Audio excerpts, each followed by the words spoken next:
On va pouvoir démarrer. Tout d'abord, un détail un peu technique. Nous sommes maintenant sur Zoom webinaire. Donc, c'est un tout petit peu différent. C'est toujours la même philosophie que Zoom et ça marche très bien, il n'y a pas de souci. Simplement, quand vous regardez en haut, vous avez la possibilité d'envoyer une conversation ou vous avez la possibilité aussi d'envoyer des questions. Alors, ce que je vous suggère, c'est, moi, je n'ai pas la possibilité d'ouvrir les deux fenêtres parce que ça serait un peu encombrant au niveau de l'écran. Donc, vous avez la possibilité, bien évidemment, c'est bienvenu, de poser un certain nombre de questions, de faire des remarques, des commentaires, et puis d'intervenir à l'intérieur de la conférence. Mais vous faites ça avec questions-réponses, s'il vous plaît, et non pas avec le chat habituel où certains d'entre vous postent, en ce moment d'ailleurs, bonjour et bonjour à tous. Mais donc, vous passez par questions-réponses, et c'est là que je vais pouvoir lire vos questions, vos commentaires, intervenir immédiatement, vous dire, ben voilà, je réponds tout de suite parce que c'est important, ou alors je répondrai un peu plus tard parce qu'il y a une autre partie dans la conférence où vous aurez votre réponse, où je vais rassembler un certain nombre de questions pour un tout petit peu plus tard. Donc voilà, donc bienvenue dans cette troisième partie qui est consacrée à un sujet absolument fondamental qui s'appelle le financement de la croissance. Alors, vous vous rappelez que la première partie, c'était la mesure de la performance. Et la mesure de la performance insistait beaucoup sur le concept d'investissement. On investit dans l'outil d'exploitation de la firme, dans son actif industriel. Alors, pourquoi c'est ça la performance? Parce qu'on va chercher des fonds pour pouvoir financer l'outil industriel. Vous vous rappelez, une des grosses conclusions, c'était les investisseurs ne financent pas les revenus. Vous dégagez les revenus à partir des capitaux investis. Donc, la rentabilité des capitaux investis comparée au coût de financement, c'est-à-dire à ce qu'attendent les investisseurs dans cette catégorie de risque, c'est bien ça, le résultat économique, l'economic profit et la mesure de la performance. On a vu que la performance était créatrice de valeur et donc la question, c'était comment améliorer la performance. Et au travers de l'amélioration de la performance, on a vu quelque chose d'important. C'est que, par exemple, une maison comme Walmart, en réduisant ses stocks, eh bien, finalement, réduisait le montant d'argent qui était investi et qui dormait à l'intérieur du cycle d'exploitation. La conséquence, c'est qu'on avait moins de capitaux engagés pour le même niveau de résultat d'exploitation. Donc, la performance était augmentée, mais on s'est aperçu aussi que Walmart avait mobilisé la réduction de ses stocks, la réduction du besoin de fonds de roulement, un mois d'achat, pour pouvoir financer sa croissance. Donc, on a déjà parlé un peu de financement de la croissance. Et je vous ai dit quelque chose de tout à fait fondamental qui va revenir aussi dans tout l'exposé d'aujourd'hui, c'est qu'il y a un alignement d'intérêts parfait entre la performance et le financement de la croissance. Donc, améliorer la rentabilité des capitaux engagés, c'est clairement dégager du cash. Et ce cash est à ce moment-là disponible pour pouvoir financer la croissance. Alors, on améliore la rentabilité des capitaux, ça améliore la rentabilité financière. Bon, on va voir ça un petit peu dans le détail tout à l'heure, mais vous voyez que c'est quelque chose de tout à fait fondamental. Ce qui va nous amener à une conclusion qui est véritablement que la performance est au cœur de la finance d'entreprise, parce que c'est la performance qui justifie l'intervention des investisseurs, qui justifie la création de valeur, qui apporte la création de valeur, mais c'est aussi la performance qui est quand même le meilleur moyen d'aller financer votre croissance. On verra dans un quatrième temps l'optimisation de la structure financière. Donc, on parlera de l'équilibre entre la dette et les capitaux propres. Et ça, c'est pour un petit peu plus tard. Pour l'instant, on va regarder comment on est capable de mobiliser des ressources financières. Alors, revenons sur le concept de croissance. Vous vous rappelez que la croissance, pour nous autres financiers, ce n'est pas tant la croissance du chiffre d'affaires que la croissance des capitaux engagés. Notre job, notre mission, c'est le bilan, c'est l'équilibre du bilan, bien évidemment, c'est l'équilibre entre ressources et emplois. C'est donc être capable d'assurer la liquidité de l'investissement, c'est fondamental, mais c'est aussi être capable de justifier l'investissement en étant capable d'aller rémunérer les investisseurs. Donc le bilan, il est au centre de notre activité.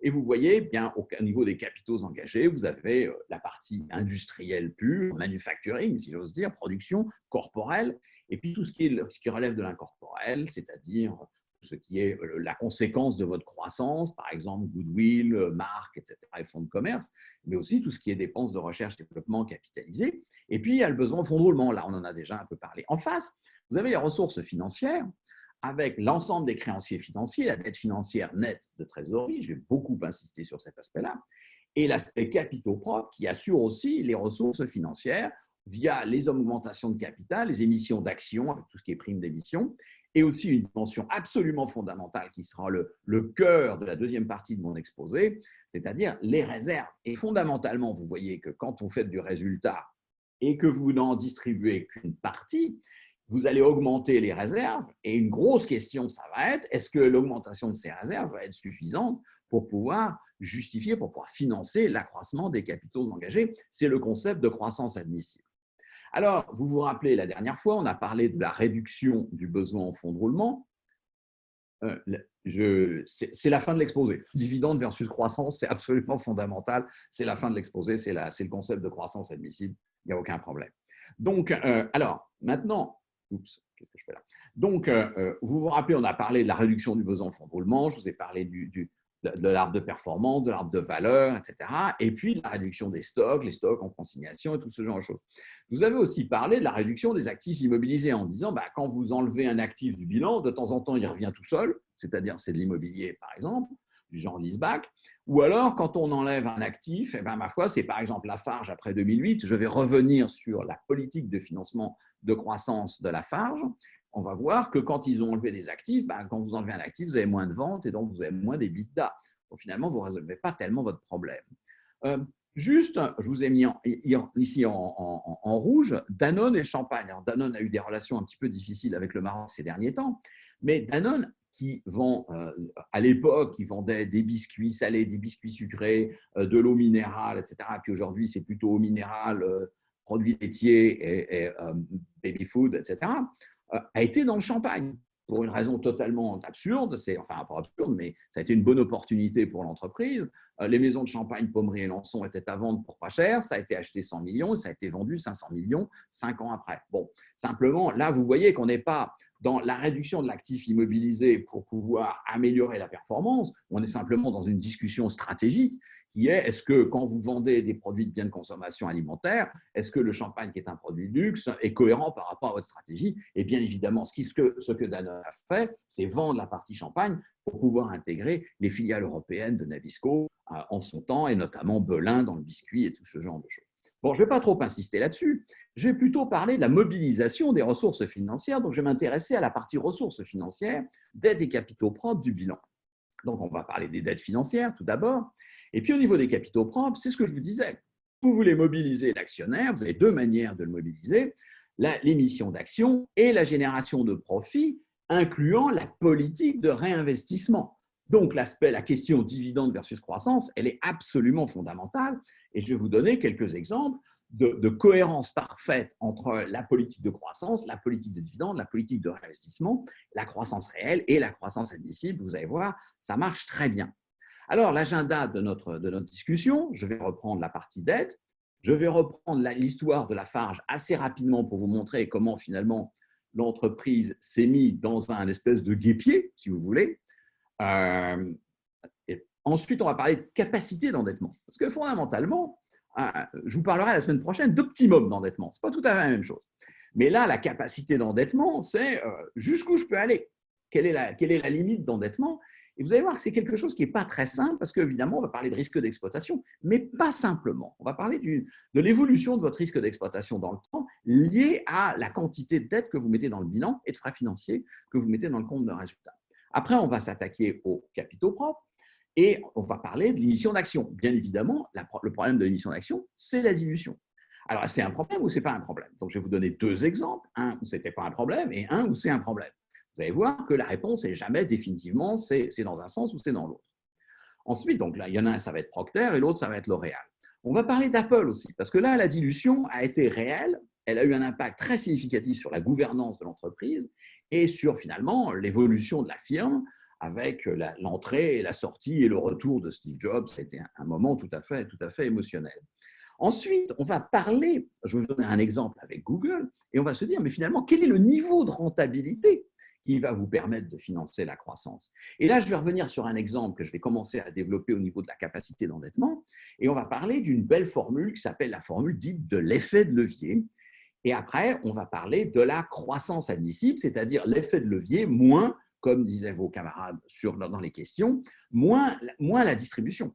Parce que fondamentalement, quand vous regardez les réserves, c'est l'accumulation du résultat net moins l'accumulation des dividendes. Et qu'est-ce qui peut se passer? Vous pouvez laisser à ce moment-là une partie de vos dividendes, je suis d'accord, en compte courant. Enfin, c'est plus de la technique de trésorerie, si j'ose dire. Mais la question, c'est fondamentalement, est-ce que vous réinvestissez 50, 60, 80 ou 0% de votre résultat net? Ce concept de croissance admissible, il est fondamental parce qu'il va nous amener à une conclusion qui est il faut qu'il y ait une cohérence entre la croissance et la croissance réelle et la croissance admissible. Donc voilà. Alors, on va commencer par la dette financière nette, bien évidemment, nette de trésorerie, la trésorerie venant dans le bilan en ressources financières, dette financière, long terme plus court terme, moins le cash, moins la trésorerie. Alors, si vous prenez Lafarge, c'est une histoire de croissance. Histoire de croissance tout à fait extraordinaire, c'est-à-dire que l'entreprise a généré 5 milliards d'euros de chiffre d'affaires au milieu des années 90, 15 ans après, c'est 4 fois plus, c'est-à-dire que vous avez une croissance annuelle, le fameux CAGR en anglais, hein, la moyenne de croissance, c'est 10% par an. Et ben, le ciment et les matériaux de construction, ça ne croît pas 10% par an en organique, donc c'est de la croissance externe. Alors, ils ont commencé en 97 avec tout ce qui est toiture. Alors, Redland, c'est quand même 3,5 milliards d'euros de coût d'acquisition. C'est acheté à 1,6 fois la valeur comptable, parce qu'il y a la valeur comptable, mais il y a toute la création de valeur autour de ça. Ensuite, en 2 années, d'ailleurs, et de manière tout à fait intéressante d'un point de vue tactique, ils ont acheté, toujours en Angleterre, Blue Circle, 1,7 fois la valeur comptable par rapport à 1,6. Financement, dette et capitaux propres, mais dans Blue Circle, il y avait beaucoup de dettes. Donc, finalement, en intégrant Blue Circle, ils ont intégré beaucoup de dettes. Et finalement, il s'est passé l'acquisition décidée en décembre 2007, financée en décembre 2007, mais réalisée en 2008, d'Orascom en Égypte. Alors là, ils rentraient dans leur métier de base, entre guillemets, cimentier, à 4,15 fois la valeur comptable. Et là, ils ont ajouté 6 milliards d'euros de dettes. Alors, vous avez un certain nombre de métriques pour pouvoir mesurer le niveau d'endettement d'une firme. D'abord, vous avez la structure. Quelle est la partie relative apportée par les créanciers financiers et par les actionnaires? Bon, eh bien, vous voyez qu'en fin 2008, les banquiers, ils ont mis 1,2 lorsque les actionnaires, ils mettaient 1. C'est quand même un peu beaucoup dans un métier qui est un peu cyclique et qui a des forts coûts fixes. Ensuite, on peut dire, ça c'est un ratio typique des banquiers, il faut combien d'années d'EBITDA pour rembourser la dette? 4 années. Ça fait quand même beaucoup. D'autant plus que si vous dites, voilà, je vais affecter l'intégralité de mon EBITDA au remboursement de la dette, ça néglige le fait que de temps en temps, il faut réinvestir un peu, sinon vous n'allez pas survivre à cette période de 4 ans. Ça néglige aussi un peu le fait qu'il va falloir payer des frais financiers pour pouvoir rémunérer le créancier financier qui a amené la dette. Donc pour moi, le dette sur EBITDA, il est quand même un peu limité. C'est pour ça que je préfère largement l'aspect dette sur free cash flow.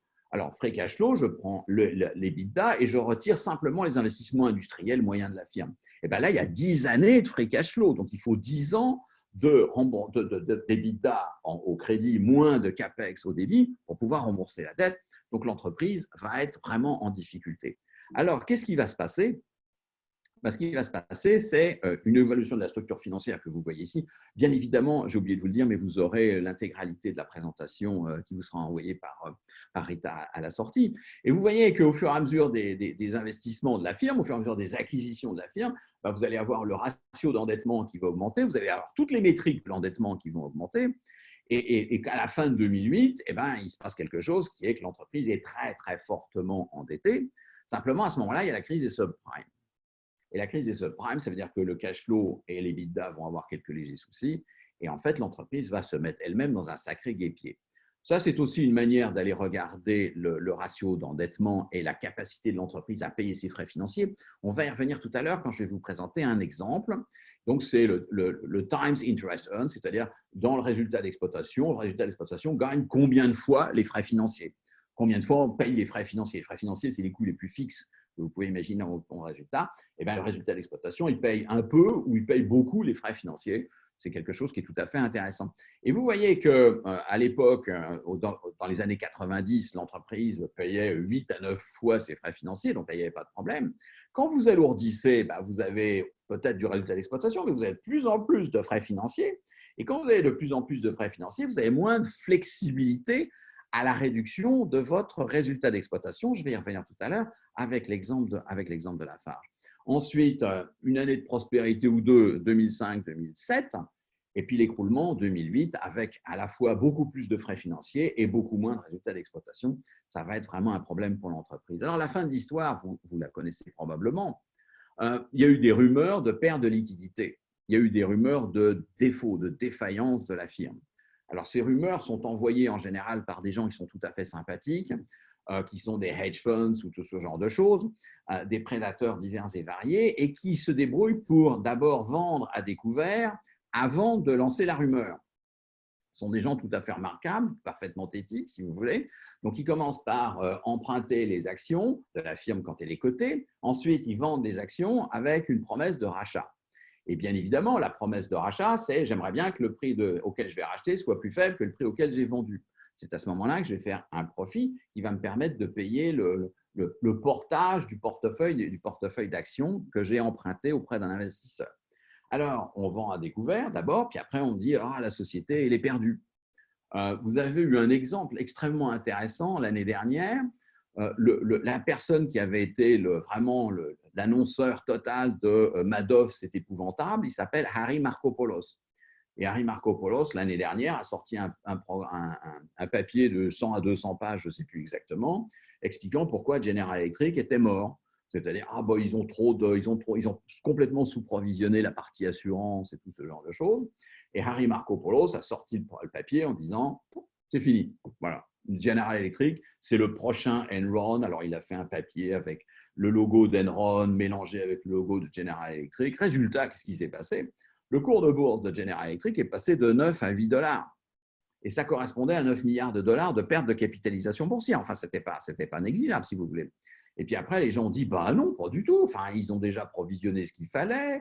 Le CEO de General Electric a dit, bah moi, je mets tout mon salaire en actions de General Electric. Vous allez voir ce qui va se passer. Ensuite, les auditeurs ont dit, bah écoutez, nous, on a regardé, on a produit les comptes. Et à ce moment-là, le cours de bourse a remonté. Entre-temps, M. Markopolos avait avoué qu'il travaillait pour un hedge fund qui avait fait du short selling, qui avait fait de la vente à découvert. Donc, en fait, il a mobilisé son propre capital de réputation en disant « Oh là là, vous allez voir, c'est terrible, c'est foutu ». Et derrière, ma foi, le hedge fund a fait la vente à découvert. Le cours de bourse est passé de 9 à 8 $. Vous voyez que dans les 9 milliards de dollars de perte de valeur de la firme, il y a une partie qui est en face de ça, le gain du short seller qui probablement a rémunéré M. Markopolos. Donc ça, c'est tout à fait sympathique, ce genre de processus. Ça existe, ce n'est pas véritablement totalement éthique, mais malheureusement, ça peut arriver lorsque l'entreprise s'est positionnée dans une sorte de fragilité. Alors, que va faire Lafarge? Je vous ai parlé des cessions d'actifs, un peu plus de 5 milliards d'euros de cessions d'actifs. Simplement, quand vous vendez pour 5 milliards, vous avez moins de dettes, mais vous avez moins de ventes et vous avez moins d'EBITDA. Et puis, en général, vous n'avez pas vendu ce que vous aviez envie de vendre, mais plutôt ce que vous étiez forcé de vendre rapidement, donc pas au bon prix. Ensuite, ils vont faire une émission d'actions pour 1 milliard d'euros, 1,5 milliard d'euros. Alors là, vous ne vendez pas les actifs et le chiffre d'affaires et l'EBITDA, donc vous réduisez immédiatement la dette, mais vous voyez qu'en termes de signal, c'est quand même assez catastrophique. Ça veut dire que vous confessez que vous êtes effectivement en risque de liquidité. Il va y avoir une fusion avec Holcim, avec un certain nombre de cessions d'actifs complémentaires. La fusion est supposée être entre égaux. Et vous savez que dans les égaux, il y en a souvent un qui est un peu plus égal que l'autre. Et en fait, c'est Holcim qui a gagné. Aujourd'hui, Lafarge Holcim, c'est suisse. Ils ont annoncé que tout ce qui restait du chef social de Lafarge en France, à Paris notamment, disparaissait, était fermé. Et donc, vous voyez que la fin de l'histoire, c'est la fin de Lafarge, fondamentalement. Alors, on va revenir sur quelque chose qui est fondamental. Est-ce qu'ils avaient cette capacité d'endettement? Pour ça, je vais vous prendre un petit exemple qui va m'être utile dans le début et dans la fin de l'exposé, notamment au niveau de l'effet de levier. On va imaginer une création d'entreprise, alors un chiffre d'affaires, 1000, des capitaux engagés, 250, donc la rotation des capitaux, c'est 4 fois par an, et vous avez un résultat d'exploitation qui est de 80, donc vous avez une rentabilité, l'EBIT, donc le résultat d'exploitation, 80 sur 1000, c'est égal à 8%, donc c'est une création d'entreprise, mais qui est tout de suite fortement rentable. Alors la question, c'est comment est-ce qu'on va financer ça? Vous allez voir un premier banquier, le premier banquier dit non, moi je n'ai pas du tout confiance dans votre business, j'y crois pas du tout, enfin, il faut que vous fassiez vos preuves d'abord, et donc pas de dette. Alors, si vous avez à financer 250 de capitaux engagés, il faut mettre 250 de capitaux propres. Vous construisez votre compte de résultat. Le résultat d'exploitation, c'est 80. Les frais financiers, il n'y a pas de dette, il n'y en a pas. Et donc, derrière, vous allez, votre résultat avant impôt est égal à votre résultat d'exploitation. Vous payez de l'impôt, j'ai pris 25%, et votre résultat net, earnings after tax, la fameuse bottom line, c'est égal à 60. Alors après, vous avez 4 ratios qui vous permettent de bien mesurer la rentabilité de la firme.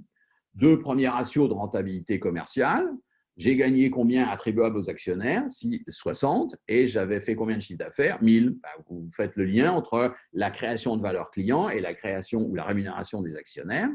Et vous avez 6%. Simplement, le 6%, il dépend à la fois de votre résultat d'exploitation et de votre politique financière. C'est pour ça que souvent, on utilise, et notamment dans la formule du pont de Nemours, le résultat d'exploitation rapporté au chiffre d'affaires. Vous vous rappelez, on multiplie ça par la rotation des capitaux. Et donc, c'est 80 divisé par 1000, c'est ce que je vous disais tout à l'heure, c'est 8%.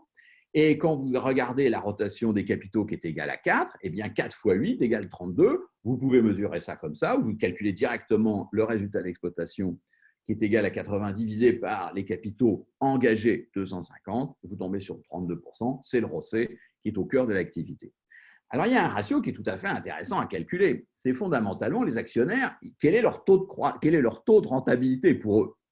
Eh bien, fondamentalement, les actionnaires, ils ont investi 250, ils ont financé l'intégralité de l'outil industriel et ils ont gagné 60. Vous avez donc gagné 60 en ayant investi 250, ça fait du 24%. Et là, vous vous dites, c'est pas mal, mais quand même, je vais essayer d'aller convaincre un banquier. Donc, vous allez voir un banquier. Et ce banquier vous dit, oui, finalement, je trouve que votre business, il est beaucoup plus solide que ça. Et donc, il accepte de mettre 50 sur les 250. Alors, vous, en capitaux propres, vous mettez moins. C'est normal parce que la somme des deux, ça fait 250. Comme quand même, c'est une jeune entreprise, il va vous facturer 8%. Et la question, c'est qu'est-ce qui va se passer sur les ratios avant de faire le calcul? Eh bien, vous voyez qu'il y a deux ratios qui ne vont pas bouger parce que ce sont deux ratios qui sont basés sur le résultat d'exploitation avant frais financiers. Donc, ils sont neutres, ils sont insensibles à la structure financière de l'entreprise. C'est le deuxième return on sales, c'est la deuxième rentabilité commerciale, et c'est le ROCE. Parce que vous divisez le résultat avant frais financiers par les ventes d'un côté, les capitaux engagés de l'autre. Donc, ces deux-là, ils ne bougent pas. Le return on sales, rentabilité commerciale, lui, il va baisser pour une raison très simple, c'est que vous allez avoir moins de résultats et autant de chiffre d'affaires. Simplement, quand vous regardez la rentabilité financière pour l'actionnaire, et c'est ça l'effet de levier, vous avez moins de résultats, mais il y a moins de capitaux propres. Donc, quand vous calculez un ratio et que vous avez moins de numérateurs et moins de dénominateurs, qu'est-ce qui se passe? La réponse, c'est qu'il faut faire le calcul. On fait le calcul et ça marche. C'est-à-dire qu'en fait, la rentabilité financière va passer de 24 à 28,5%. Donc, vous avez gagné 4 points de rentabilité financière, 4,5 pour être précis. C'est quand même assez agréable. Si on remonte un tout petit peu dans le compte de résultat, vous voyez toujours 80. Bon, c'est pour ça que vous avez 8% et 32% dans la rentabilité commerciale et économique. Mais vous avez un truc intéressant, c'est que les 4 de frais financiers, c'est-à-dire 8% de 50, sont déductibles du résultat imposable. Donc, quel est l'impact finalement sur le résultat net? C'est que le résultat net, il passe de 60 à 57. Vous avez perdu 3 de résultat net et non pas 4. Parce que vous allez donner 4 à votre banquier, mais finalement, vous allez réduire de 1 la charge fiscale. Et ça, c'est quelque chose d'important. La semaine prochaine, on va parler de coûts moyens pondérés du capital, parce qu'il va falloir parler de l'équilibre entre la dette et les capitaux propres, le bon équilibre entre dette et capitaux propres. Et alors, je vais vous dire, la dette, ça coûte moins cher que l'actionnaire, parce que le banquier, c'est quand même un peu plus prédictible, et puis il est remboursé avant l'actionnaire, mais le banquier est fiscalement déductible du résultat imposable.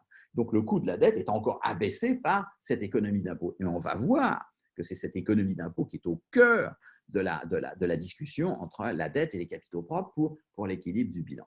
Alors, le résultat commercial, la rentabilité commerciale, résultat net, ça passe de 6 à 5,7. Et ce qui est important, c'est que la rentabilité financière augmente. Alors, vous vous dites, je ne vais pas m'arrêter en si bon chemin, et vous allez même faire un LBO, donc vous allez mettre 150 de dette et 100 de capitaux propres, et alors à ce moment-là, c'est formidable parce que la rentabilité financière monte à 51%. Alors, ce qui risque de se passer, c'est que le banquier ne va pas être d'accord, mais on va y arriver un peu plus tard. Là, vous avez une relation forte entre l'endettement et la rentabilité financière. Alors, c'est important d'aller regarder d'où ça vient, ce genre de choses. Il y a une formule qui est un peu épouvantable, je suis désolé, mais qui marche très très bien. Vous allez voir, non seulement elle marche dans l'exemple, mais elle va marcher sur l'exemple industriel que je vais vous donner un peu plus tard. Et cette formule, ça s'appelle la formule de l'effet de levier. Alors, ça vous dit quoi? Ça vous dit que la rentabilité financière, c'est en fait la somme de deux termes. Il y en a un, c'est le ROCE, et le ROCE, net d'impôt. Donc, c'est la rentabilité industrielle, c'est la performance opérationnelle pure. Alors, pourquoi après impôt? Parce que le ROCE, il est avant impôt, et le return on equity, c'est la rentabilité financière, c'est basé sur le résultat net. Le résultat net est après impôt, le ROCE est avant impôt. Il faut que ce soit cohérent d'un point de vue fiscal, donc bien évidemment, on multiplie par 1 moins l'impôt. Et puis, vous ajoutez un deuxième terme. Ce deuxième terme, c'est un pourcentage multiplié par ce qu'on appelle le gearing, le ratio de structure financière dette sur capitaux propres. Alors, dette sur capitaux propres, c'est ce que je vous ai indiqué tout à l'heure, c'est une des 3 métriques fondamentales de la mesure de l'implication financière, de l'implication des créanciers financiers dans le bilan. Et vous avez un paramètre multiplié par dette sur capitaux propres. Je vais revenir tout de suite sur l'interprétation de ce paramètre. Simplement, je vais vous montrer que ça marche. Alors, vous vous rappelez, le ROCE, c'était 32. Après impôt, on enlève 25%. Ensuite, on confronte le ROCE et le taux d'intérêt de la dette, c'est-à-dire qu'on regarde, si je mets 1 euro de dette, ça va financer 1 euro de capitaux engagés. Bon, il y en a un qui gagne 32 et l'autre qui coûte 8. Il reste combien la différence entre les deux? 24. Je retire un quart et il reste 18. Donc, si vous prenez la relation linéaire qu'il y a entre la rentabilité financière et la structure d'endettement, vous avez ROE égale 24 plus 18% fois le levier.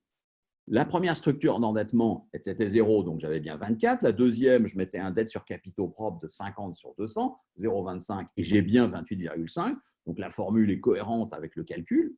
Et puis dans la troisième, le gearing était, le ratio d'endettement était de 1,5. Je multiplie 1,5 par 18, je rajoute 24 et j'ai 51. Donc vous voyez que la formule, elle marche bien évidemment, mais je ne vais pas vous en faire une démonstration mathématique, ce n'est pas très passionnant, mais vous voyez qu'avec mon exemple, ça marche bien. Revenons un instant sur le 18%. Le 18%, c'est le ROCE moins le taux d'intérêt multiplié par 1 moins l'impôt. Eh bien, ces 18 centimes caractérisent quelque chose de fondamental, c'est le résultat net après impôt, 1 moins T. Après impôt, c'est le résultat net dégagé par 1 euro de capitaux engagés financés par 1 euro de dette. Donc, l'euro de dette que vous levez, il va vous coûter 8 centimes. L'euro de dette qui finance 1 euro d'outil industriel, il va vous rapporter 32 centimes, en moyenne, bien évidemment. Donc, le résultat d'exploitation, c'est 32. Les frais financiers, c'est 8. Il vous reste 24 centimes. Sur les 24 centimes, vous en donnez un quart à l'État. Il vous reste 18 centimes. Donc, le 18% qui est ici s'interprète comme c'est le résultat net dégagé par une unité monétaire d'outils industriels financé par une unité monétaire d'endettement. Et donc, vous voyez que l'intérêt il est intéressant d'aller mettre de la dette. Vous augmentez la rentabilité financière à partir du moment où ce chiffre est positif. Et plus il est positif, mieux on se porte. Alors, 1 moins le taux d'impôt, c'est évidemment positif, sinon il y a un vrai problème. Donc, la question se focalise sur la rentabilité industrielle, le ROCE, moins le taux d'intérêt de la dette.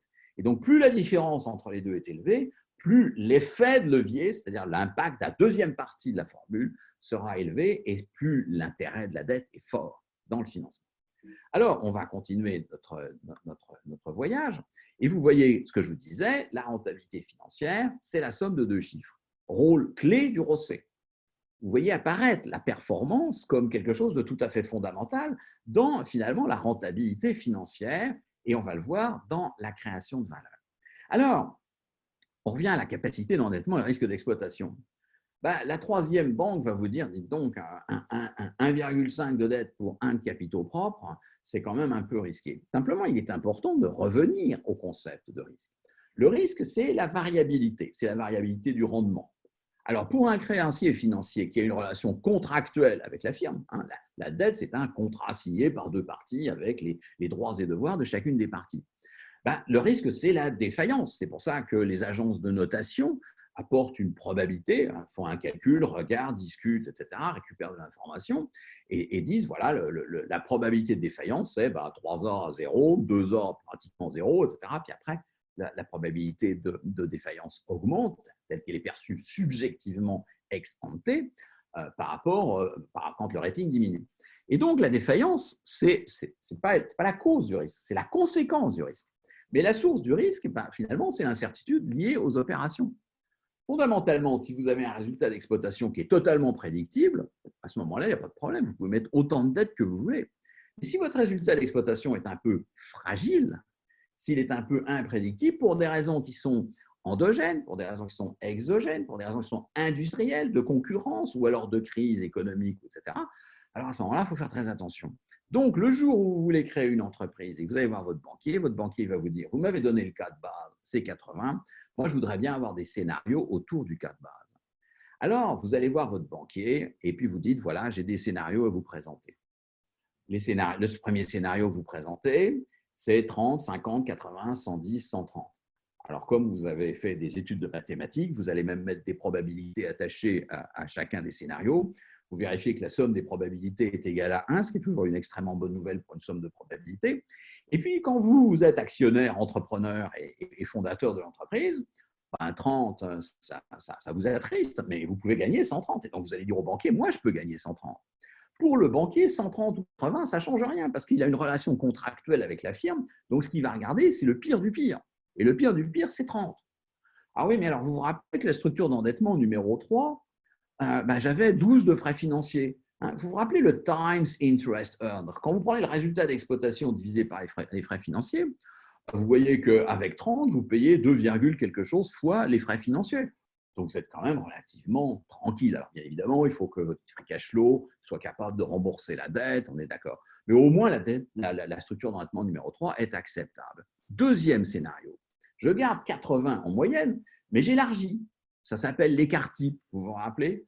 Alors, l'écart type, il monte. Enfin, là, ce n'est pas vraiment l'écart type, c'est la totalité de la variabilité va augmenter. Donc, on n'est plus entre 30 et 130, on est entre 10 et 150. Le banquier, il ne regarde pas le 150, il regarde le 10. Donc, fondamentalement, si vous avez 12 de frais financiers et que vous gagnez 10 de résultats d'exploitation, eh bien, il y a une probabilité de 0,1, il y a 10% de chance que vous ne soyez pas capable de payer vos frais financiers. La structure d'endettement numéro 3 n'est absolument pas acceptable. La 2, pourquoi pas? Parce qu'à ce moment-là, les frais financiers, c'est juste égal à 4. Vous payez 2 fois et demi vos frais financiers. Ça peut être au moins envisagé. Et vous voyez dans quelle direction je vais. Je vais encore augmenter la taille du risque. Okay, et donc là, c'est 0 et 160. Si éventuellement, vous pouvez arriver à 0 de résultat d'exploitation avec une probabilité qui n'est pas négligeable, 10%, à ce moment-là, vous n'avez pas de capacité d'endettement du tout. Et donc, c'est le premier banquier qui avait raison. Donc, vous voyez quelque chose de tout à fait fondamental, c'est que votre capacité d'endettement, c'est simplement, entre guillemets, la résilience de votre résultat d'exploitation. Alors, là, je vous ai présenté quelque chose qui est simplissime, bien évidemment, tout à fait, c'est pas très compliqué, entre guillemets. Bien évidemment, trouver les chiffres, c'est très compliqué. Et c'est d'autant plus compliqué que quand vous discutez avec votre créancier financier, que ce soit un porteur d'obligations, que ce soit un banquier, etc., vous allez commencer à discuter en fonction des conditions du moment. Et donc, vous allez par exemple dire, vous voyez, moi, je suis entre 30 et 130, le banquier regarde, il regarde l'environnement, il regarde les probabilités de défaillance, etc. Et vous dit, ouais, effectivement, c'est entre 30 et 130 et on peut y aller. Simplement, entre le moment où vous négociez la dette et le moment où vous contractualisez et vous récupérez les fonds du créancier financier, et puis le moment où la dette arrive à maturité, il va se passer un certain nombre de choses. C'est tout à fait clair qu'aujourd'hui, on est plutôt, par rapport à un certain nombre d'industries, passé de l'ensemble de scénario numéro 1 à l'ensemble de scénario numéro 3. Alors, quand vous êtes dans une logique où on construit nos scénarios et puis le monde est un peu gaussien, on va dire, le monde a un côté un peu prédictible, etc., et que vous rentrez progressivement, alors, il y a des tas de gens qui vont vous dire, je l'avais prévu, mais ça, la prédiction du passé, c'est tout à fait, c'est un sport assez académique d'ailleurs au passage. Mais les gens vous disent, on avait prévu, c'est même pas un black swan, c'est pas un signe noir, etc. Mais enfin, on est quand même entré dans une sorte d'économie des extrêmes. Alors à ce moment-là, la construction des scénarios est un petit peu plus compliquée. Mais ce que je veux vous dire, c'est surtout qu'au moment où vous négociez la dette, vous êtes dans un ensemble, de scénarios, dans un portefeuille de scénarios qui peut être relativement prédictible, et puis ça peut monter. Alors à ce moment-là, il peut y avoir un certain nombre de difficultés, notamment pour la dette, pour la valeur de la dette, mais aussi pour la capacité de l'entreprise à aller financer sa croissance. Alors, quand vous reprenez tout ceci, vous avez un certain nombre de règles qui marchent assez bien. Plus le risque d'exploitation est élevé, plus la capacité d'endettement est faible. Et puis ça marche bien, c'est-à-dire que c'est vérifié. C'est-à-dire que quand on prend les ratios d'endettement, les structures financières d'industrie en fonction d'un pays par rapport à l'autre, etc., on voit assez bien que les métiers prédictibles peuvent supporter plus de dettes, les métiers qui ne sont pas prédictibles ne supportent pas de dettes. C'est pour ça d'ailleurs que, par exemple, le financement de la haute technologie, vous êtes en train de monter votre business et vous allez voir un capital risqueur, il va vous dire, oh là là, c'est de l'equity, c'est des capitaux propres, il n'y a pas de dette. Pourquoi? Parce que vous ne faites pas encore de résultat d'exploitation, et si par hasard vous faites un résultat d'exploitation, il est quand même encore relativement très sensible et très fragile. Donc, quand c'est très risqué, il n'y a pas de capacité d'endettement. Ça, c'est tout à fait clair. Quand le risque d'exploitation est élevé, il n'y a pas de choix. Il n'y a pas de choix. À ce moment-là, c'est les capitaux propres. c'est l'exemple de la haute technologie. Quand le risque d'exploitation est faible, vous avez la possibilité de mettre de la dette. Ensuite, vous allez décider ou non de mettre de la dette en fonction de la stratégie de l'entreprise et de sa politique de croissance et de ce qu'elle a envie de faire, de sa capacité d'endettement un peu plus tard. Mais c'est la différence entre la capacité d'endettement et le choix de la structure financière, le choix de la politique financière appropriée. Alors, l'identification et la quantification du risque, c'était déjà compliqué hier et ce sera encore plus compliqué demain et après-demain. Je crois que malheureusement, on ne peut pas y échapper. Variabilité du résultat d'exploitation chez Lafarge. Facteur exogène. Un facteur exogène tout à fait évident, c'est qu'entre en 2008-2009, quelques légères difficultés dans le domaine des subprimes aux États-Unis a fait que le système financier s'est un petit peu fragilisé. Il n'y a pas eu réaction immédiate pour aller assurer la liquidité des banques. Notamment, il y en a une qui a été abandonnée, qui s'appelait Lehman Brothers. Et à ce moment, pour des raisons d'ailleurs, parce que AIG, la grande compagnie d'assurance américaine, qui était devenu un hedge fund total, si vous voulez, c'était absolument incroyable. Ils étaient complètement sortis de leur métier d'assureur. AIG a été sauvé par le gouvernement américain et Lehman Brothers a été abandonné. Ce n'est pas l'objet de la conférence, mais c'est quand même intéressant. Et donc, qu'est-ce qui s'est passé? Après, vous avez d'abord, il y avait des sociétés bancaires qui étaient tombées en faillite avant. La faillite de Lehman, ça a été vraiment l'écroulement du château de cartes. Et puis, il y a eu des impacts industriels derrière qui ont été tout à fait importants. Ça, ce n'est pas la faute de l'entreprise. Ensuite, quand vous regardez votre variabilité de résultat d'exploitation, vous avez une grosse question en économie industrielle qui s'appelle barrière à l'entrée, barrière à la sortie. Barrière à l'entrée, c'est je peux évacuer les compétiteurs. Barrière à la sortie, c'est une fois que j'ai un client, il est là jusqu'à la fin de ses jours. Est-ce que vous avez un pouvoir de négociation sur les prix de vente? Est-ce que vous êtes capable d'imposer vos prix de vente? Est-ce que vous êtes capable d'imposer les prix auxquels vous allez acheter l'ensemble des matières premières? Est-ce que vous êtes dans une position dominante sur un marché ou pas? Et là, position dominante, ça veut dire que vous êtes quelque part sur un marché. L'avantage, c'est que vous dégagez des économies d'échelle. Les économies d'échelle, vous vous rappelez, c'est les coûts fixes rapportés au volume. Alors, plus vous êtes dominant, plus vos coûts fixes, qui sont très importants dans le domaine, dans l'industrie de la farge, dans le building materials, tout ça, plus vous dégagez des économies d'échelle, plus vous êtes compétitif. Simplement, quelles sont les barrières à l'entrée dans ce domaine-là? On est quand même dans un produit de commodité. C'est-à-dire qu'un sac de ciment ressemble beaucoup à un autre sac de ciment. Alors évidemment, ils vont vous dire qu'ils ont un ciment de meilleure qualité, c'est tout à fait clair. Mais vous voyez quelque chose d'intéressant, c'est que quand vous dégagez des économies d'échelle qui vous permettent de dégager une rentabilité commerciale assez agréable, vous vous rappelez, la asset turnover est faible, donc la rentabilité commerciale est assez élevée, etc. Mais quand vous arrivez à faire des marges élevées sur un marché de commodité, ça veut dire qu'il n'y a personne qui vient vous embêter. Donc là, pour la question des barrières à l'entrée, elle est tout à fait forte. Si vous n'avez pas de concurrent qui vient vous embêter sur votre marché, eh ben, ma foi, tout va bien. Vous êtes sympa avec le concurrent, vous n'allez pas l'embêter. Et ça s'appelle en théorie des jeux le dilemme du prisonnier répété. Ou ça s'appelle l'équilibre de la terreur, si vous voulez, en géopolitique. C'est-à-dire que tout le monde peut appuyer sur le bouton. Si personne n'appuie sur le bouton, eh ben, ça reste relativement tranquille. Et en fait, qu'est-ce qui va se passer? Non pas à Orascom, l'acquisition d'Orascom, mais avant l'acquisition d'Orascom, c'est que Lafarge va se mettre dans une situation de fragilité. Vous avez un résultat d'exploitation qui va progressivement se réduire rapporté aux frais financiers. Les frais financiers sont des coûts fixes. Et en fait, quand vous n'avez pas de frais financiers dans votre compte de résultat, eh bien, s'il y a quelqu'un qui vient vous agresser, vous avez la possibilité de répondre par une guerre de prix, vous avez la possibilité d'aller expulser le gêneur. L'agresseur sera expulsé, vous répondez à la guerre de prix et tout va bien. Donc, finalement, il ne va pas venir vous embêter, vous ne venez pas l'embêter et tout le monde est d'accord. Simplement, si vous avez des frais financiers, vous voyez que votre possibilité d'aller réduire votre résultat d'exploitation par la guerre de prix va être plus faible. Et donc, votre capacité de défense va être plus faible. En augmentant la dette, la société s'est mise en fragilité au niveau de sa stratégie et de sa capacité d'exploitation. Donc, la capacité de défense, la capacité de réponse à une agression a été réduite par la stratégie d'endettement, par la stratégie financière. Je suis toujours, vous vous rappelez ce que je vous ai dit la semaine dernière, je suis toujours extrêmement sensible au fait qu'il y a une liaison très forte entre la stratégie financière d'une entreprise et sa qualité d'exécution. Vous vous rappelez, on a parlé de McDo, je dis l'un avait supporté l'autre. Il y a une interaction très très forte entre l'exécution d'un côté, l'opérationnel d'un côté et la stratégie financière de l'autre. C'est tout à fait clair. Dans le cas de Lafarge, ça s'est bien évidemment très mal terminé. Les capitaux propres maintenant. Alors quand vous émettez des actions, Eh bien, évidemment, c'est moins risqué que la dette financière. On ne paye pas de frais financiers, on prend un engagement, mais ce n'est pas un engagement contractuel à l'égard de ses actionnaires. C'est un engagement qui est de dire, sur le marché, vous pourriez obtenir 10%, chez nous, vous allez avoir au moins 10%. Donc, c'est un engagement, je dirais, économique, mais ce n'est pas un engagement contractuel, ce n'est pas un engagement légal. C'est plus coûteux parce que les actionnaires, ils exigent, le rating des ingénieurs. Oui, je vais revenir au rating, absolument. Je reviendrai un petit peu plus tard. Mais c'est plus coûteux. Pourquoi? Parce que les actionnaires, ils exigent plus de rentabilité que les banquiers. Les banquiers, ils ont une variabilité du rendement qui est la probabilité de défaut. L'agence de rating est là justement pour dire quelle est la probabilité de défaillance. Bon. La question que vous posez est une question qui est juridique, donc je vais y revenir un petit peu plus tard.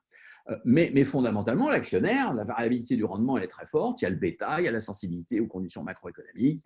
Il y a un modèle qui marche plus ou moins bien qui vous explique tout ça. L'actionnaire, il exige plus que le banquier. Alors, il est moins risqué, mais il exige plus. Et puis, fondamentalement, vous diluez vos actionnaires. Quand vous faites une augmentation de capital, s'ils ne participent pas à l'augmentation de capital, vous diluez l'actionnaire. Alors, est-ce que c'est un problème ou non? De temps en temps, non.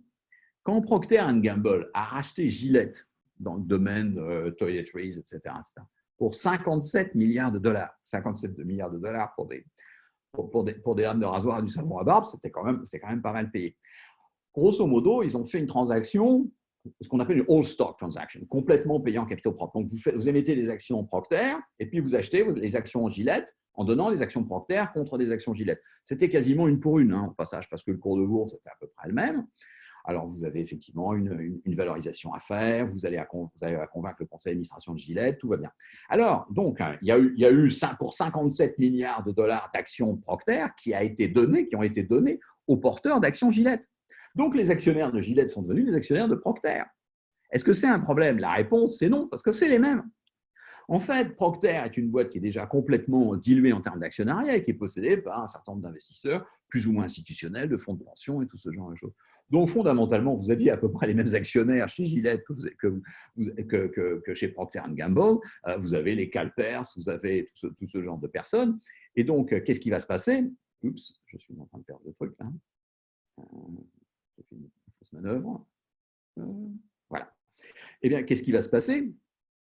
Vous allez avoir à ce moment-là les mêmes actionnaires. Alors, si ça fait du sens d'un point de vue industriel, il n'y a pas de problème.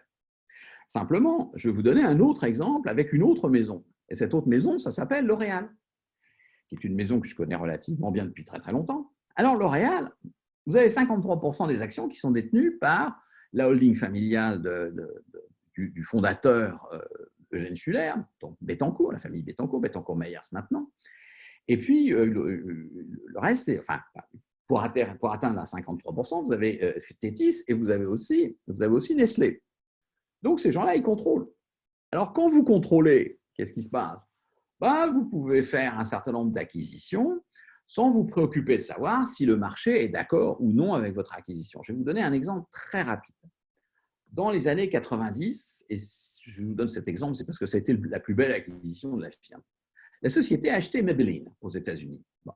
Alors, quand ils ont acheté Maybelline, qu'est-ce qui s'est passé? Ils ont regardé, il y avait le cours de bourse, ils ont proposé une prime sur le dernier cours de bourse, et ils ont dit on va acheter 100% des actions de Maybelline.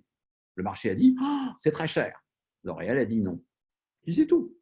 Alors, quand les analystes financiers ont dit que c'était très cher et que L'Oréal n'a pas fondamentalement réagi par rapport à ça, le cours de bourse de L'Oréal a descendu. Quand vous avez 53% des actions, ce n'est pas véritablement un problème parce qu'il ne va pas y avoir d'OPA hostile sur le reste des actions. Ça ne voudra pas dire grand-chose.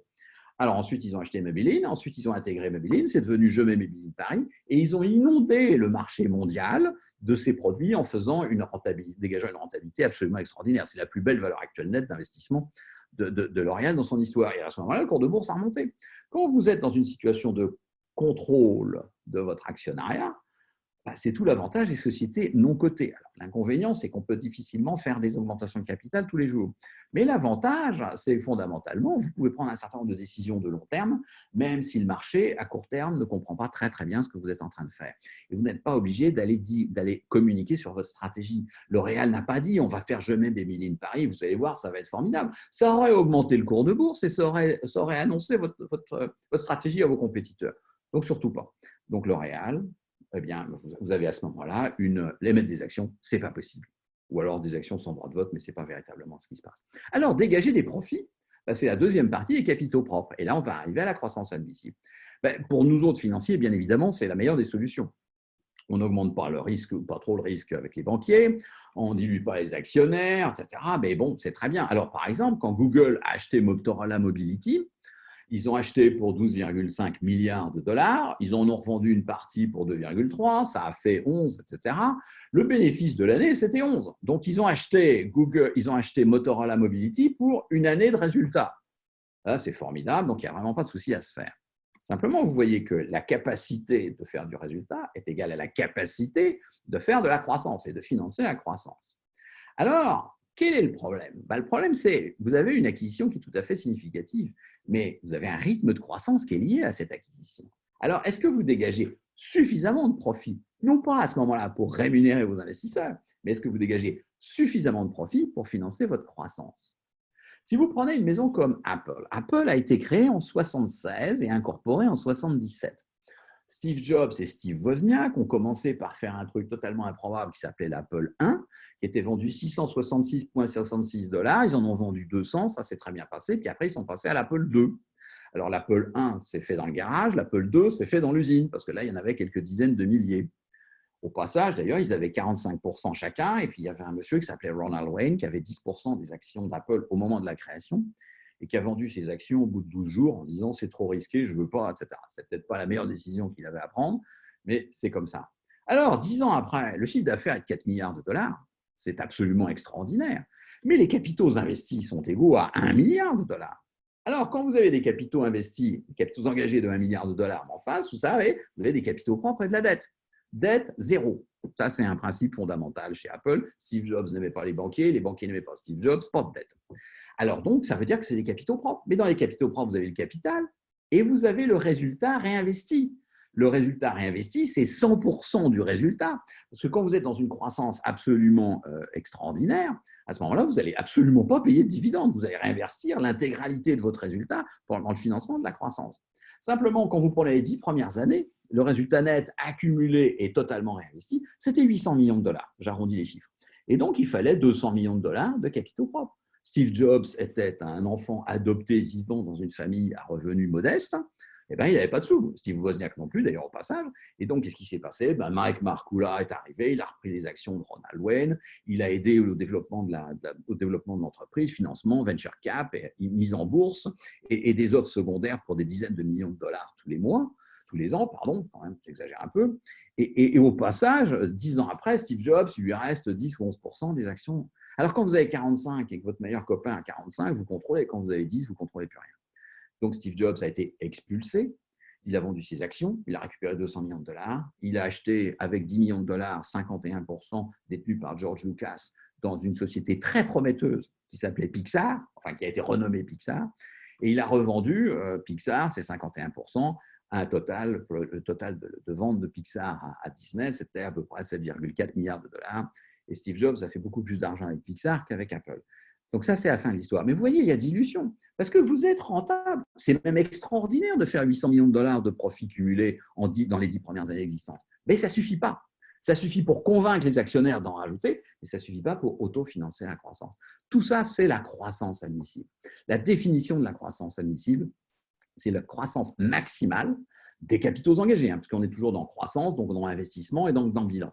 Qu'une firme peut supporter à iso-structure financière, c'est-à-dire sans bouger d'être sur capitaux propres, et sans mobiliser ses actionnaires. Sans mobiliser ses actionnaires, c'est-à-dire sans émettre d'actions et sans diluer les actionnaires. À ce moment-là, vous avez une combinaison, on le disait tout à l'heure, de résultats dégagés et de politique de distribution. Donc, comment ça se calcule? D'abord, la rentabilité finance la croissance, ça c'est tout à fait clair. Impact du dividende, il va falloir mettre le dividende dans le processus. Je reprends mon exemple. Vous vous rappelez la structure d'endettement, par exemple, numéro 2. Imaginons que le taux de distribution soit des 2 tiers. On distribue les 2 tiers du résultat net aux investisseurs. Dans la structure d'endettement numéro 2, il y avait 50 de dettes et 200 de capitaux propres, 0,25. Et imaginons que la croissance des capitaux engagés soit de 20%. Alors là, on va mesurer si, fondamentalement, la croissance des capitaux de l'outil industriel de 20% est cohérente en stratégie financière avec un ratio d'endettement de 0,25 et un taux de distribution de 2 tiers. La réponse, c'est non. Ce n'est pas cohérent. Pourquoi? Parce que vous avez, à ce moment-là, vous avez le bilan du début, vous voyez sur la gauche de la diapositive. 250 égale 200 plus 50. À la fin de l'année, eh bien, supposons que les capitaux engagés augmentent de 20%, les 250 deviennent 300. Au niveau des capitaux propres, augmentation de capital, zéro. Bah, vous avez fait 57 de profit, mais vous en avez distribué les 2 tiers. Donc, fondamentalement, le réinvestissement d'un tiers du résultat net, ça vous fait passer le 200 à 219, c'est-à-dire 200 plus un tiers de la rentabilité. Combien il faut de dette? La différence entre les capitaux engagés, 300, et l'augmentation naturelle des capitaux propres, c'est-à-dire 219, 81. Alors, à ce moment-là, ça ne marche plus. Ça ne marche plus parce que quand vous regardez l'évolution de l'endettement, les capitaux engagés ont augmenté de 20%, mais comme les capitaux propres ont augmenté peu ou prou de 10%, bah vous voyez que l'augmentation des capitaux propres n'est pas dans la même ordre de grandeur que l'augmentation des capitaux engagés. Alors à ce moment-là, la dette financière va augmenter beaucoup. Et qu'est-ce qui va se passer? Eh bien, le ratio d'endettement va augmenter. Quand vous avez une croissance qui est supérieure à ce que vous réinvestissez, à ce moment-là, il se passe quelque chose qui est la croissance de la dette, du ratio d'endettement. Sauf si vous changez la politique de dividende, sauf si vous émettez des actions. Alors, si vous décidez de changer votre politique de dividende, qu'est-ce qui va se passer? Eh bien, vous voyez, on va reprendre tout le calcul. Hein. Pour calculer la croissance admissible, on va dire structure financière stable. Croissance des capitaux engagés, à ce moment-là, égale croissance de la dette, égale croissance des capitaux propres. Si vous avez vos 3 blocs, s'ils croissent de manière homothétique, hein, plus 20, plus 20, plus 20, eh bien, le rapport entre la dette et les capitaux propres va rester le même. Mais la croissance des capitaux propres, c'est le capital et les réserves. On va supprimer le capital. L'augmentation des réserves, c'est le résultat net moins les dividendes. Je vais introduire un taux, la politique de distribution de la firme. Petit d, c'est ce qu'on appelle le dividend payout, hein, c'est-à-dire combien je paye de dividendes rapporté au résultat net. C'est la part du résultat qui est distribuée aux actionnaires.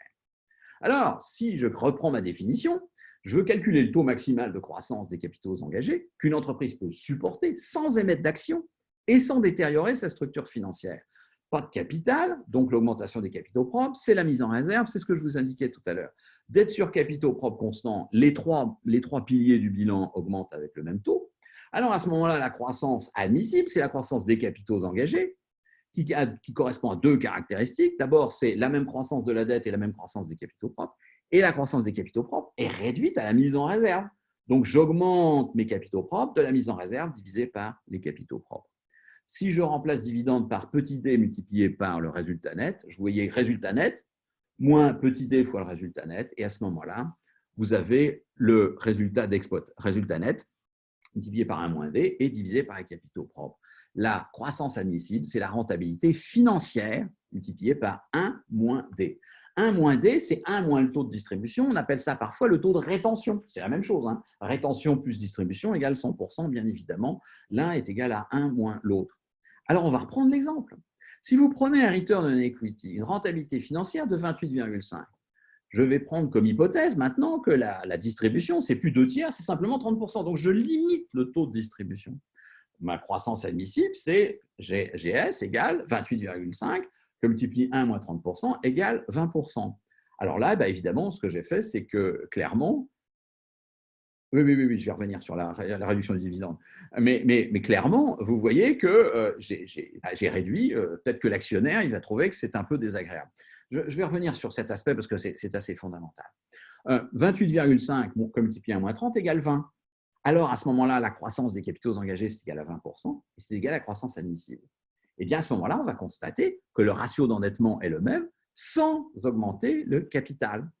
Vous avez bien les capitaux engagés qui passent de 250 à 300. Vous avez bien les capitaux propres qui passent de 200 à 200 plus la mise en réserve. Et la mise en réserve, c'est 57 moins 30% de 57. C'est juste 240. Les 200 sont passés à 240 plus 20%. Le banquier, maintenant, il doit fournir la différence, c'est-à-dire il doit fournir la différence entre 300, l'outil industriel, et 240, la contribution des actionnaires. Donc, il fournit 60. Là, vous avez aussi une augmentation de 20%. Le ratio d'endettement, c'est maintenant 60 sur 240, c'est 0,25. Et c'était 50 sur 200, c'est-à-dire 0,25. Donc, vous voyez que ça marche relativement très bien. Alors, quand vous comparez la croissance réelle par rapport à la croissance admissible, si vous avez une croissance réelle supérieure à la croissance admissible, c'est ce qu'on a vu tout à l'heure. Soit vous augmentez la ratio d'endettement, soit vous augmentez le capital. Mais à ce moment-là, il y a de la dilution. Soit vous réduisez le dividende. Et c'est ce que dit votre camarade. Oui, c'est moins d'attractivité en bourse. Mais de temps en temps, il n'y a pas le choix. Si vous prenez la politique de dividendes des entreprises, des télécoms, on en parlait la semaine dernière. Qu'est-ce qui s'est passé il y a quelques années? Subprime, d'une part, donc un peu moins de profit, et d'autre part, augmentation des investissements industriels. Parce que vous comprenez, la 4G, la 5G, etc., on n'est pas tellement sûr que ça va leur rapporter beaucoup d'argent, mais on est sûr que ça va leur en coûter beaucoup. Alors, quand vous avez les bidas qui diminuent et que les capex augmentent, eh bien, votre capacité à aller verser un dividende, c'est plus faible. Je vais vous prendre historiquement, parce que j'ai pas mal travaillé dessus, le dividende d'Orange, zéro quand ils ont acheté, quand France Télécom a acheté Orange et que le net debt sur EBITDA est passé à 6. Alors donc là, ils ont eu des soucis. Ensuite, ils ont recommencé à payer un peu, 0,47, 1, 1,2, 1,3, 1,4, 1,4, 1,4. Et puis, il y a un moment, c'était plus possible. Alors, c'était plus possible. Donc, en 2 années, ils ont réduit le dividende. Et en 2 années, il est passé de 1,4 à 0,8 et puis de 0,8 à 0,6. Ensuite, il a réaugmenté parce que la capacité bénéficiaire a augmenté à nouveau. Mais par rapport à votre question, c'est moins d'attractivité, bien sûr. Mais en fait, le cours de bourse avait déjà baissé avant la baisse du dividende, parce que les investisseurs s'étaient dit 1,4, c'est pas possible. Et quand vous avez un cours de bourse qui est égal à 12 et que vous avez 1,4 de dividende et donc vous faites un retour immédiat de 12%, le marché s'est dit c'est pas possible, c'est pas tenable. Et donc le marché avait bien anticipé qu'il y aurait une réduction de dividende. Donc le signal avait été, c'était même plus un signal, c'est-à-dire que le marché avait préempté le signal, si j'ose dire. Alors je vais essayer d'aller un peu vite, excusez-moi, je voulais répondre à cette question. Quand vous avez une croissance réelle qui est inférieure à la croissance admissible, à ce moment-là, c'est exactement l'inverse. C'est-à-dire que vous commencez à accumuler du cash, donc vous pouvez faire des rachats d'actions ou vous pouvez augmenter votre taux de distribution. C'est tout à fait et parfaitement symétrique. Alors, ça marche. Ça marche pas simplement dans les exemples, mais ça marche dans la vraie vie. Vous prenez une maison qui s'appelle Air Liquide. ROCE 15%, je vais vous le montrer tout à l'heure, 15%. Alors, avec une régularité, c'est une obligation d'État à 15%, Air Liquide. Taux d'intérêt, environ 3%, ça on calcule ça, taux d'intérêt apparent de la dette, c'est pas très difficile à calculer. Impôt, même chose, taux d'intérêt apparent. Et la politique d'endettement de la firme, c'est 0,5. C'est-à-dire qu'on ne veut pas que le ratio dette sur capitaux propres dépasse trop 0,5, c'est plus ou moins, hein, on est d'accord. Et alors la D, je suis désolé, c'est une typo, c'est parce que c'est une majuscule, en fait c'est une minuscule. Le D égale 50%, c'est le taux de distribution, ce n'est pas le taux de dette. Excusez-moi, je ferai la modification quand je vous enverrai les slides. Vous utilisez, vous calculez, vous utilisez la formule d'effet de levier. 15 après impôt, plus 15 moins 3 après impôt, fois le gearing. Vous arrivez à 16. Et comme l'entreprise distribue la moitié, eh bien, vous avez un taux de croissance admissible qui est égal à 8. Et vous comparez ça avec la croissance des capitaux engagés. Et vous regardez ce graphe qui, pour moi, est tout à fait merveilleux parce que c'est une parfaite illustration de ce que je viens de vous dire. Vous avez en bleu, en bas, la croissance admissible, 8. C'est ce que je viens de calculer. C'est-à-dire que la formule d'effet de levier, elle ne marche pas simplement sur un exemple, elle marche aussi dans des cas réels. Et puis, vous avez la croissance des capitaux engagés. C'est jamais 8% égal, mais c'est autour de 8. Donc, à ce moment-là, vous avez un ratio d'endettement qui manifeste quelques variations, mais enfin, fondamentalement, qui n'est pas en très forte variabilité, sauf en 2006. En 2006, à ce moment-là, qu'est-ce qui se passe? L'entreprise va voir, regardez, en rouge, les capitaux engagés vont augmenter de 60%. Qu'est-ce qui s'est passé en 2006? Il s'est passé une acquisition. C'est l'acquisition d'Airgas. 12 milliards de dollars, ce n'était pas rien. C'est pour ça que ça vous augmentait les capitaux engagés de manière tout à fait significative. Ça a été financé comment? 8 milliards en dette et 4 milliards en actions, en augmentation de capital. Et donc là, vous voyez que le gearing augmente, et tout en faisant une augmentation de capital. Donc là, vous avez double peine. Vous avez à la fois l'augmentation de capital qui va diluer les actionnaires et vous avez l'augmentation de la structure financière. Oui, mais quand vous avez à ce moment-là une augmentation très significative de vos capitaux engagés, ce n'est pas en jouant avec le taux de distribution, ce n'est pas en jouant avec, etc., que vous allez pouvoir résoudre votre problème. Là, il faut véritablement aller demander massivement de l'argent aux actionnaires. Donc ça, c'est juste un petit graphe pour vous montrer que c'est une société qui fait 15% de rentabilité des capitaux engagés. Quand l'entreprise a fait une augmentation de capital pour pouvoir financer une énorme augmentation de ses capitaux engagés, le ROCE a diminué, il est en train de remonter et le market to book vous paye ça tranquillement. Je voudrais juste terminer par Apple. Quelle était la situation d'Apple au moment où l'entreprise devait financer sa croissance? Vous avez les métriques. Un ROCE de 40%. Ben oui, c'était très rentable. Les taux d'intérêt à l'époque, fin 70, début 80, 15%. Taux de taxe, 40%. Distribution, 0. Dette, 0. Et croissance des capitaux engagés, 50. Ah ben à ce moment-là, qu'est-ce que vous faites? Vous reprenez votre calcul et vous avez le return on capital, après impôt qui est égal au return on equity parce que vous n'avez pas d'effet de levier, vous n'avez pas de dette. Et donc, c'est égal à 24%. Or, la croissance des capitaux était égale à 50%. Et bien à ce moment-là, qu'est-ce qui se passe? Vous ne pouvez pas réduire le taux de distribution parce que vous ne distribuez rien. Vous ne voulez pas mettre de dette, il faut faire des augmentations de capital. Et mécaniquement, vous allez diluer vos investisseurs, vous allez diluer vos actionnaires. Par contre, il y a quelque chose qui est intéressant, qui est de se dire, est-ce qu'on aurait pu mettre un peu de dette? Parce que si vous mettez un peu de dette, comme le ROCE est largement supérieur au taux d'intérêt de la dette, on aurait pu, en mettant de la dette, augmenter la rentabilité des capitaux propres, augmenter la rentabilité financière et la faire converger plus ou moins vers le taux de croissance réel. À ce moment-là, la rentabilité financière est égale à la croissance admissible parce qu'il n'y a pas de distribution. Et si vous avez croissance admissible et croissance réelle qui sont identiques, à ce moment-là, vous n'avez pas de dilution d'actionnaires. Alors, on prend le ROE, mais on prend le ROE en disant l'objectif, c'est 50. On ne calcule pas le ROE, on dit l'objectif de ROE, c'est 50. Et en arrière, on calcule quel est le ratio d'endettement.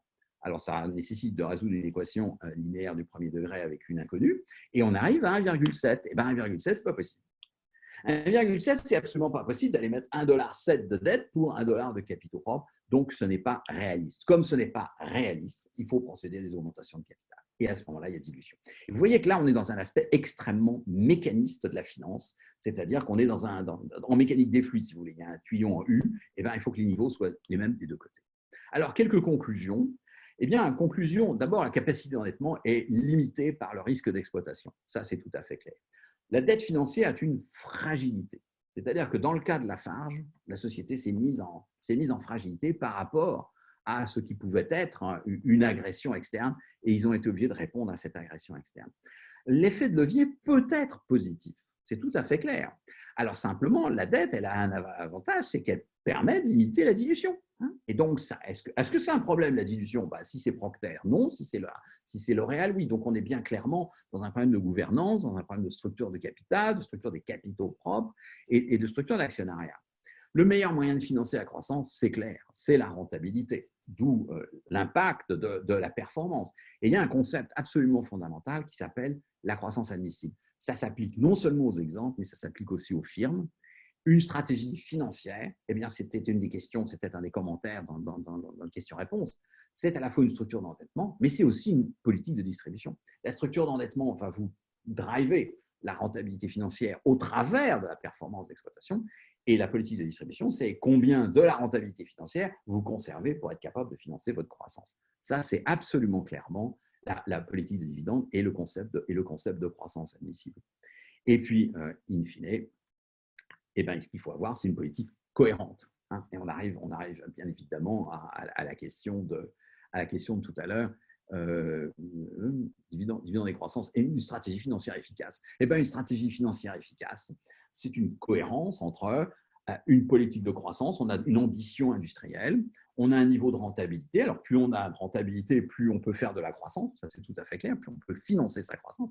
Mais aussi, c'est de la stratégie financière, avec une stratégie financière qui est quel est l'équilibre entre la dette et les capitaux propres, quelle est ma capacité d'endettement, quel est l'endettement que je choisis à l'intérieur d'un espèce d'ensemble de capacités d'endettement et la distribution. Et en fait, vous voyez que la formule de la croissance admissible en intégrant le ROCE, le taux d'intérêt de la dette, la fiscalité, bien évidemment, la structure d'endettement, la politique de dividende, et en comparant la croissance admissible avec la croissance réelle, vous avez la définition d'une politique cohérente. Voilà, j'ai été comme d'habitude un peu bavard, j'en suis tout à fait désolé. Est-ce que vous avez des questions? J'ai essayé de répondre un petit peu au fur et à mesure à l'ensemble des questions sur actions en bourse, etc. Juste une question, le rating des agences de notation impacte la capacité d'endettement d'une entreprise? Bien évidemment. Alors, est-ce qu'une réduction de celui-ci impacte les engagements antérieurs? La réponse, c'est ça dépend de ce qui est écrit dans les engagements antérieurs. C'est-à-dire que quand vous avez une dette, vous avez négocié une dette avec vos banquiers, vous avez ce qu'on appelle des covenants. Vous avez des clauses à l'intérieur et il peut y avoir des covenants du genre, si l'entreprise passe de single A à triple B, si vous êtes dégradé d'une lettre complète par Standard & Poor's, À ce moment-là, vous pouvez avoir un processus d'ajustement du taux d'intérêt qui peut monter à la hausse. Hein, ça peut très bien être écrit. Soit ça va être au niveau du rating, soit ça peut être un ratio net dette sur EBITDA. Hein. C'est-à-dire que si vous dites, voilà, dès que le ratio net dette sur EBITDA dépasse tel seuil, à ce moment-là, ça veut dire que l'entreprise est plus à risque au niveau de ses créanciers financiers et vous avez un ajustement automatique à la hausse, bien évidemment, du taux d'intérêt contractuel de la dette. Ça peut même aller très loin, c'est-à-dire qu'à partir du moment où vous avez un niveau d'endettement qui dépasse un certain seuil, la dette, elle peut même être callable, elle peut même être exigible. C'est-à-dire qu'à ce moment-là, le créancier financier dit non, attendez, quand on avait négocié, c'était ça, maintenant c'est ça. Et donc, ça ne le fait pas, les conditions ne sont plus les mêmes, vous m'avez menti, vous avez le monde a totalement changé, etc. Et moi, je veux que la dette soit remboursée, mais pas à la maturité de la dette, mais maintenant, immédiatement. Bien évidemment, on laisse un certain délai, etc. Et alors, à ce moment-là, vous avez un risque de liquidité qui est absolument phénoménal parce que votre rating est en train de diminuer. Donc, la liquidité de votre dette a diminué. Puis, vous avez quelqu'un qui dit non, moi, je veux un remboursement anticipé. C'est tout à fait dramatique. C'est pour ça que l'évolution du rating d'une firme, c'est quelque chose à surveiller de très près. C'est tout à fait fondamental. Voilà.